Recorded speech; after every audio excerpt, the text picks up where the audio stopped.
Welcome to Washington, D.C., the nation's capital. This is the Supreme Court of the United States.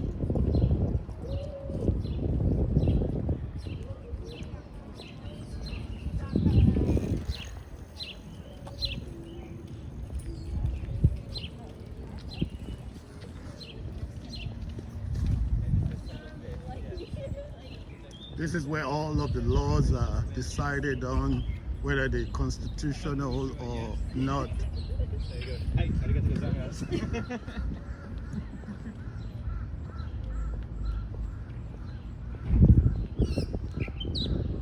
The most famous law that's just been decided on about a year ago was the Dobbs case, referred to as the Dobbs case. That's the abortion case, which the Supreme Court struck down, nearly 50-year-old case. It was a 6-2 decision. This is the United States Supreme Court. It's about 4:55 in the evening on a Saturday, and you can see people are still here visiting the nation's capital.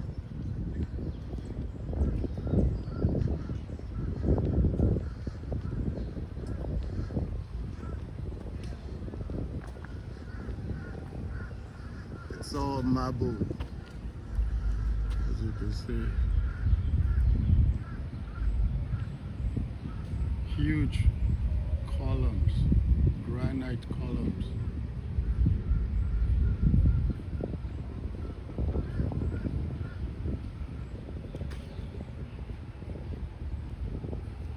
This is the Supreme Court of the United States.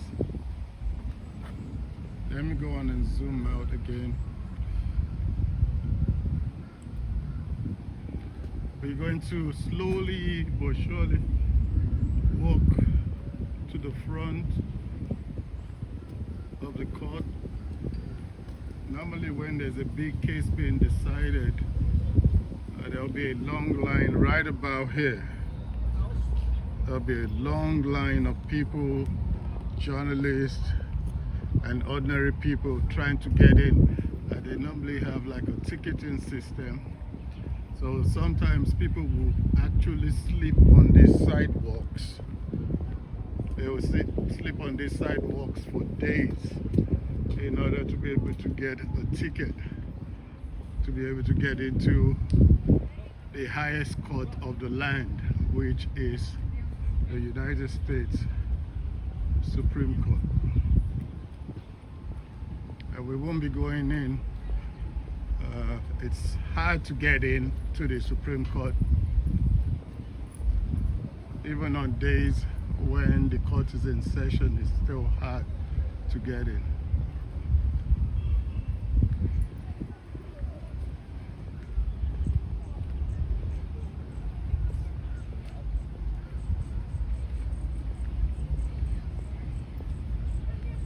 People taking pictures in front of the Supreme Court.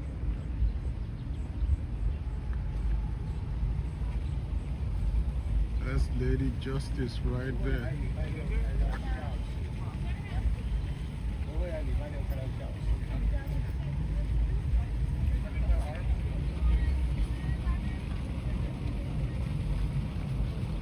It's the United States Supreme Court.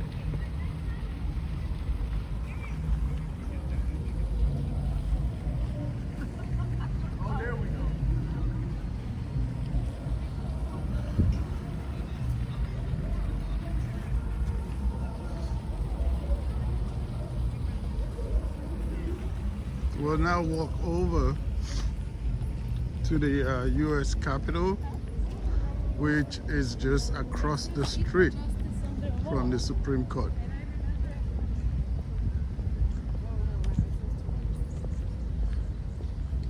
You can see part of the dome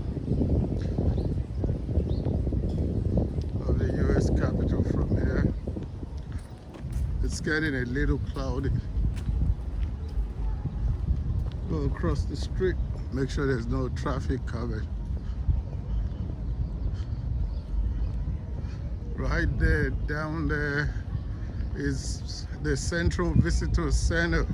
If you come into DC, down here is where you will come to in order to be able to get the organized tour for the US Capitol. You go down these steps, I'll go around to it now. And from there you get in there, go through security.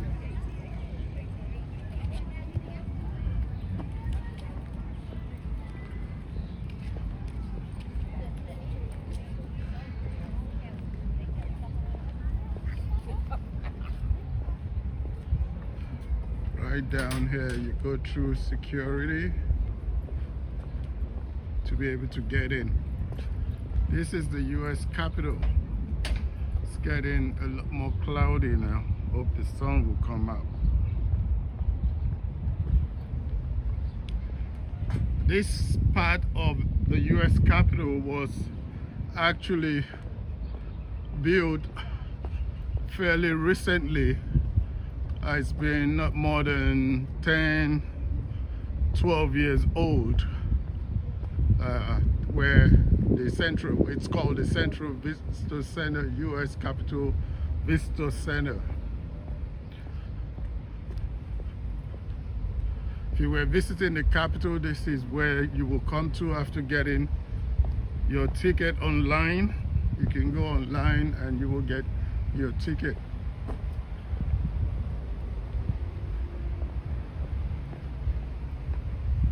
And then you will come down here, go through these gates, go through the security system that you see blinking from afar, and you will get into Statutory Hall.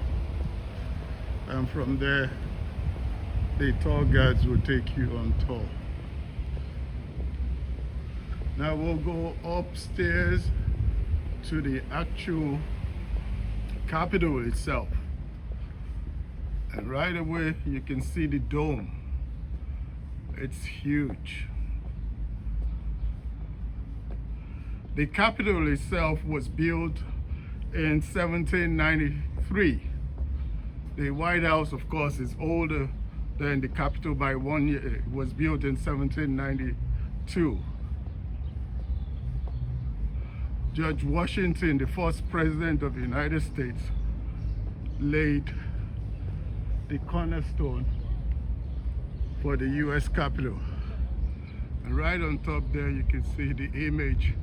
That was actually airlifted about 12 years ago by helicopters, and they went and cleaned it out, renovated it, and repainted the whole of the dome. It was a massive, massive project. Of course, this is the top of the visitor center. So we're actually on top of the visitor center right now.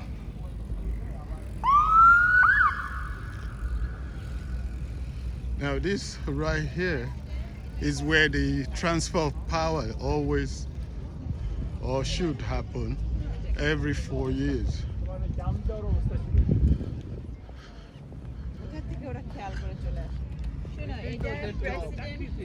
Every 4 years, the transfer of power happens right here.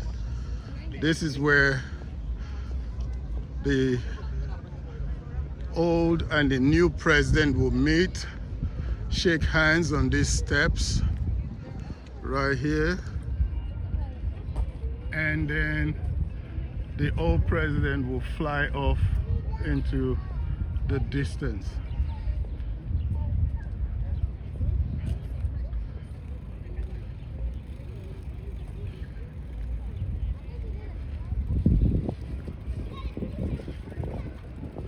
And these steps are normally just used during the ceremonial period.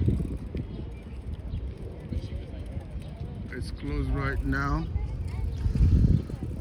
But every 4 years, this area will be buzzing with activity. I won't be able to get on this area The Speaker's office is accessible from here too.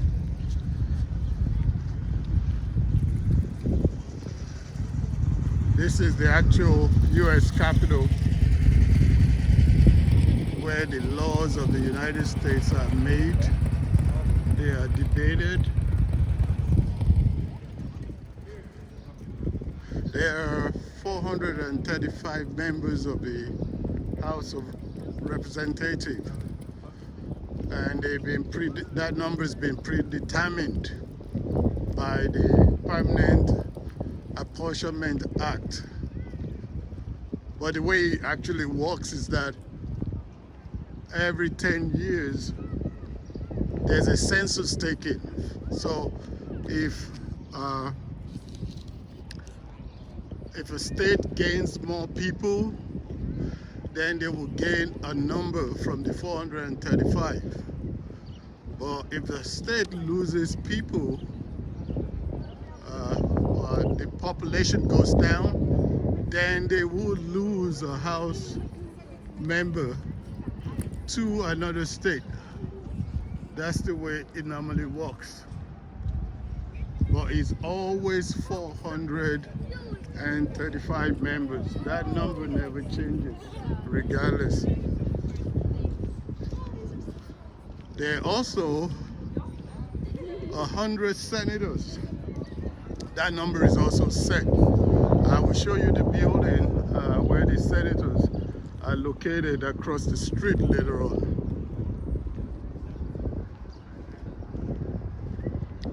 Unfortunately, this last transfer of power didn't go too smoothly. On January 6th, the nation experienced something that it never experienced before. Just around here, there was a big riot with supporters of the old president busting out, destroying the buildings, the offices. It was a sad day. Now, I'm going to show you the side of the building. Right there on the side of this building here, that is where the inauguration normally happens. Right here. On this side of the building, roundabout. I'll take you right there. Every 4 years, they build out the side of this building.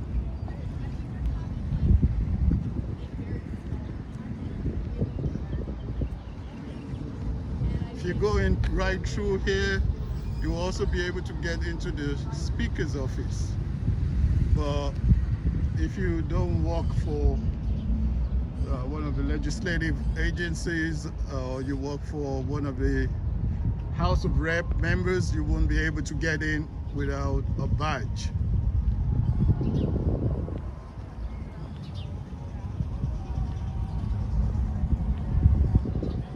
Grounds are really beautiful.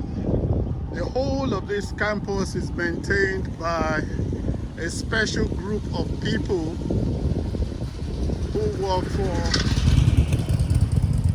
that's the US Capitol Police, who work for an agency that is called the Architect of the Capitol. The Architect of the Capitol takes care of the house, all of those buildings over there. I'm going to try and get some of it as I go down this way.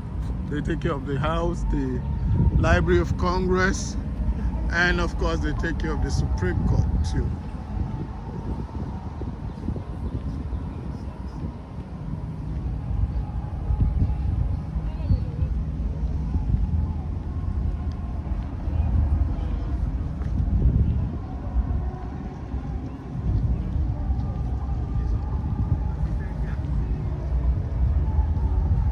Right around here is where the build out normally is done every 4 years.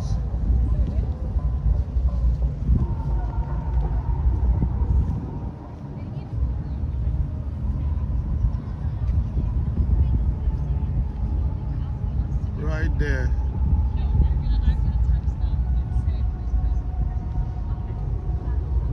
In another 2 years, it will be built out again all the way down here to accommodate the swearing in of a new president and all of the guests.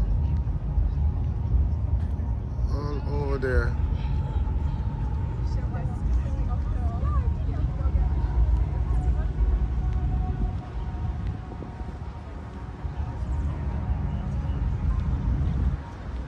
Seems like if there's a concert happening on the mall. Now I will try to show you some of the congressional offices where they actually have, where the congressmen have their office. Of course, the speaker, the minority leader, the majority leader, they all are up there in the Capitol itself. There's a big concert happening. I can hear it from here. I hope my camera doesn't pick up too much of the sound. Don't want to get copyrighted. Now for the first building where the congressmen and their staff actually are, this is called the Rayburn Building. The Rayburn Building.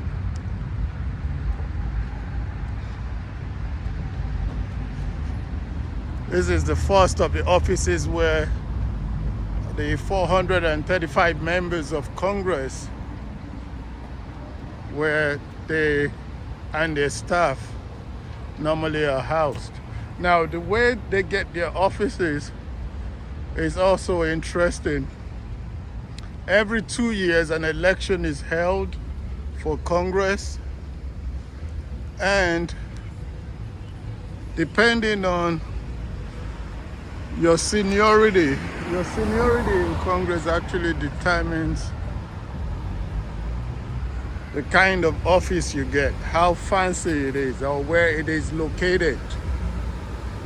So if you just a newbie in Congress, you might get an office in the basement or something like that.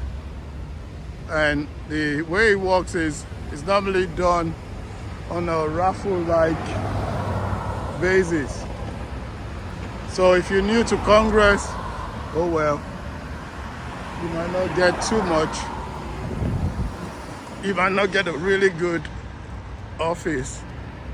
This is the Rayburn office building.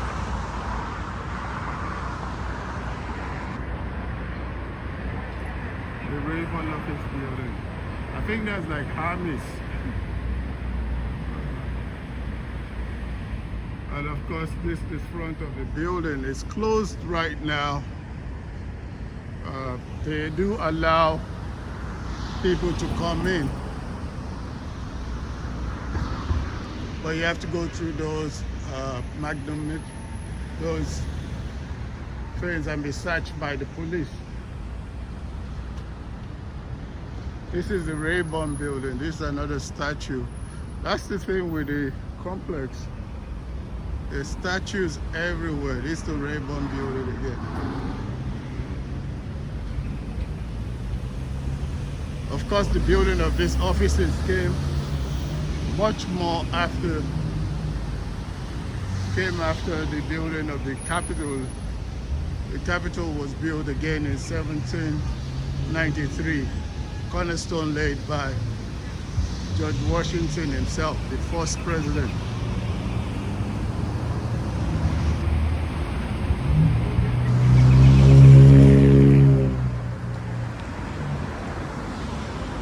It's a fairly big building. You can get lost in this building very easily. One of the more decent cafeterias is right here in the Rayburn building.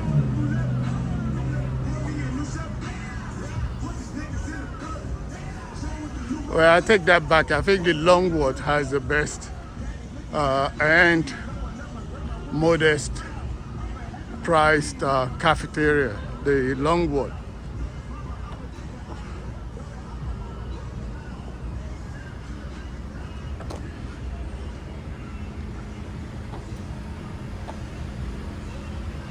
Now we're coming on the Longwood, which is the second of the congressional offices.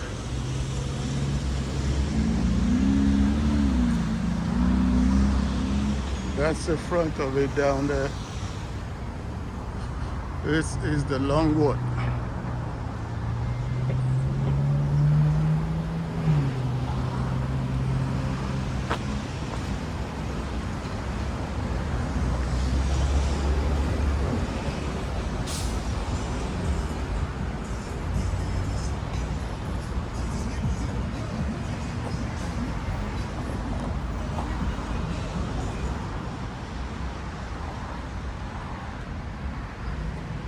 There you go. You see the opening times.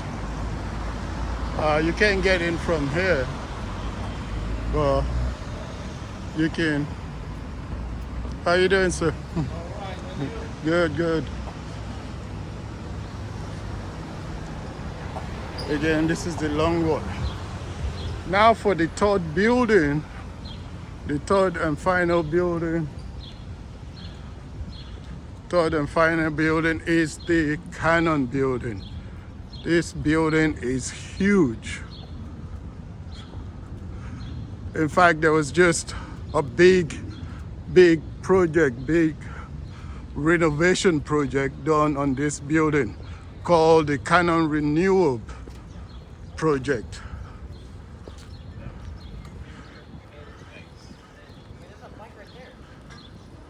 They practically gutted out the building, put in new windows. The whole of that roof is almost brand new.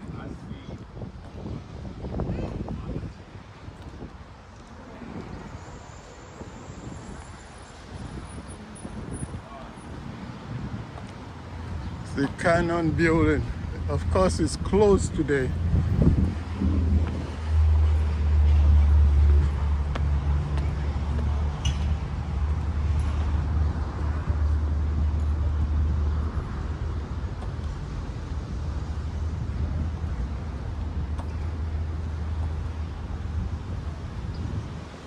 The short name is CHOB.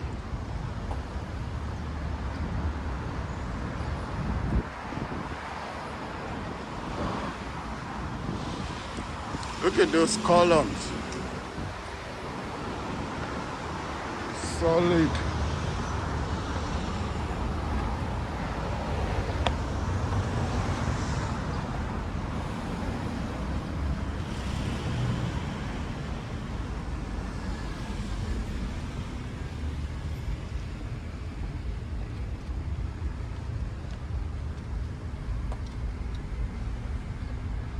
The interesting thing about all of these buildings is that they're all linked by an underground tunnel. There's an underground tunnel that leads from these offices, from the Rayburn, Longwood, all the way to the Capitol across the street. There is an underground tunnel. They even have their own little train system underground. You can choose to walk or you can take the train. I think it's only for the congressional staff and those who work for and the senators and congressmen and women. They can take the train to the Capitol from underground here. This again is the Cannon building.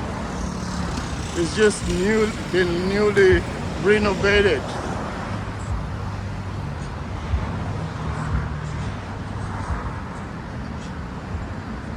A lot of money was spent on renovating this building. Of course, it was due for renovation, and it's in a much more better shape than it was before. Now I'll try to show you the Duxton, where the senators meet. Now we're going to look at some of the congressional. Now we've seen the congressional offices and the Capitol right there across the street. But right here across the street is where the senators' office buildings are. And right here in front of me is the first of those office buildings, the Russell. These office buildings are really old, as you can tell. This is the Russell office building. As I mentioned earlier on, there are about 100 US senators, 2 per state. There are 50 states in the Union. There are 50 states that make up the United States of America. And each of them, no matter how small they are, from Wyoming to California, Texas, it doesn't matter how big they are, they're all each represented by 2 senators. That's the way the framers wanted it. That's the way it still is.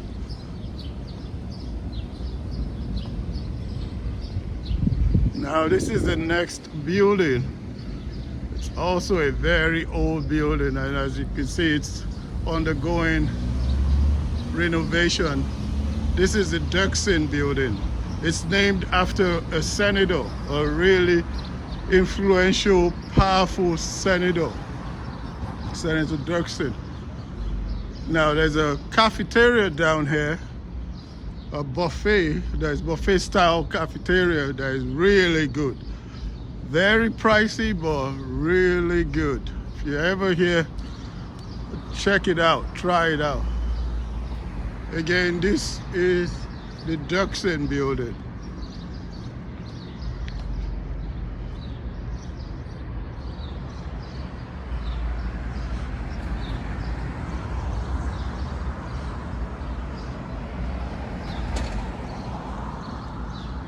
Because there's some other buildings here that belong to other private entities, like the United Methodist Church building. Now we go into the last and final building, the office buildings for the senators. I showed you earlier on the ones for the congressmen. This is a more modern building, also named after a senator. This is the Hart building. Of course, they don't use this entrance anymore. They haven't used it for years.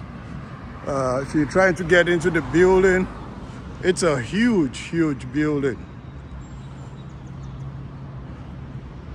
If you're trying to get into the building, you have to go round the other way to be able to get into it. Of course, directly across the street from it is the U.S. Supreme Court. I showed you the front of it earlier on, this is the side of it. So that is for the U.S. Capitol. Showed you the congressional side, showed you the U.S. Capitol itself, and just showed you the Senate side. Now, interesting fact for those of you who will be visiting the Capitol, when you go through the visitor center, you will see that there is a split right there in the visitor center. There is the Senate side and the congressional side. That's it for the Capitol. This is the first part of my video for Washington DC. Next time I'll try to show you some of the more interesting monuments. And this place, Washington DC, is filled with monuments. This is the Library of Congress. As you can see, the Library of Congress is just across the street from the Capitol. The Library of Congress is said to be the biggest library in the world. It has more book collections, book, microfilms, name it, collection than any other museum, including the British Museum, the Louvre, any other museum, or rather any other library. It might as well be a museum. It's been around for so long.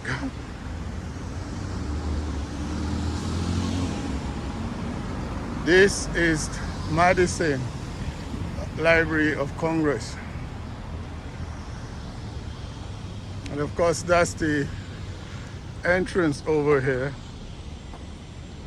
But of course, it's locked today, so there's no admission into the building today. They have reading rooms, private reading rooms that you can book if you're doing research. They're also the main research agency for Congress.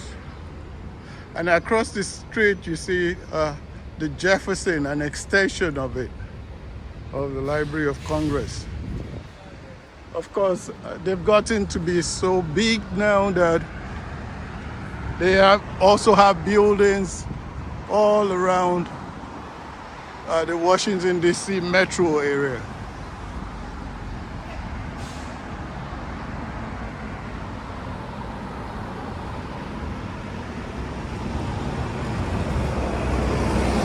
If you're able to make it to the top there of the Jefferson building, it's a beautiful sight.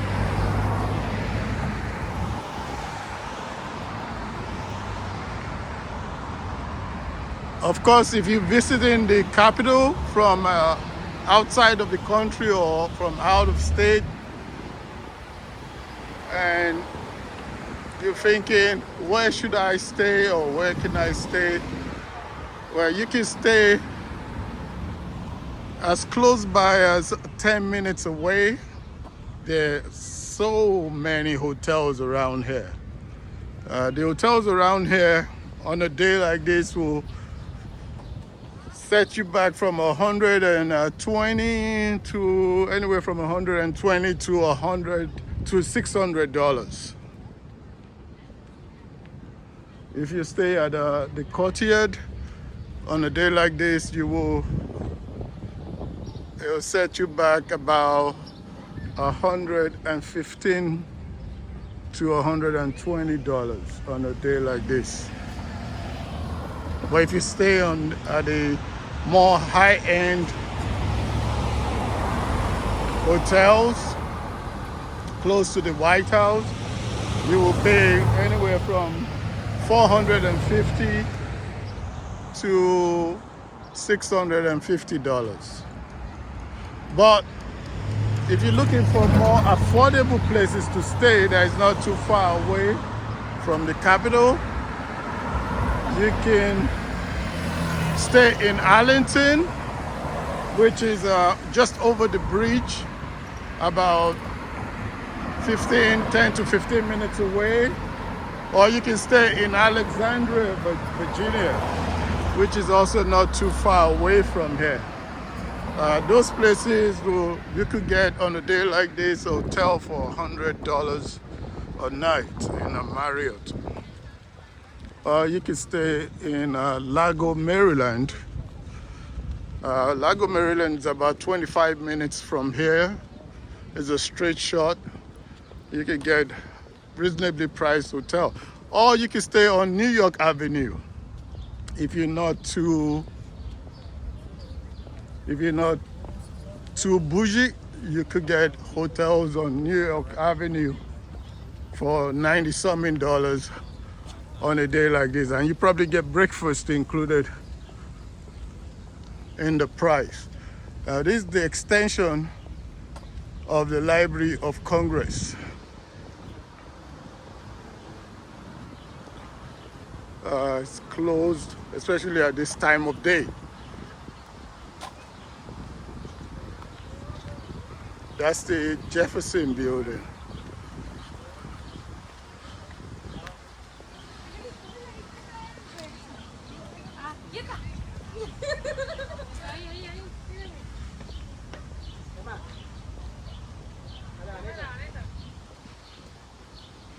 The Jefferson Building is right across the street from the Capitol. It's a huge, huge building. I've been inside a couple of times.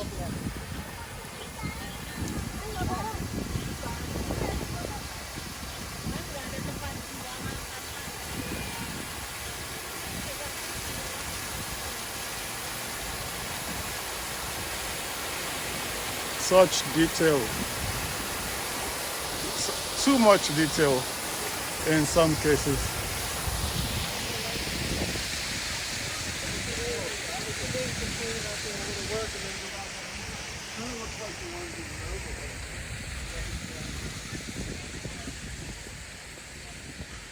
As you can see, this is the extension of the Library of Congress. Thomas Jefferson Building. Still across the street is the Capitol, the US Capitol. As I said, that's it for the tour of the US Capitol in Washington, D.C., of course, which is the seat of government. Next, we'll move on to part 2 of the tour of Washington, D.C.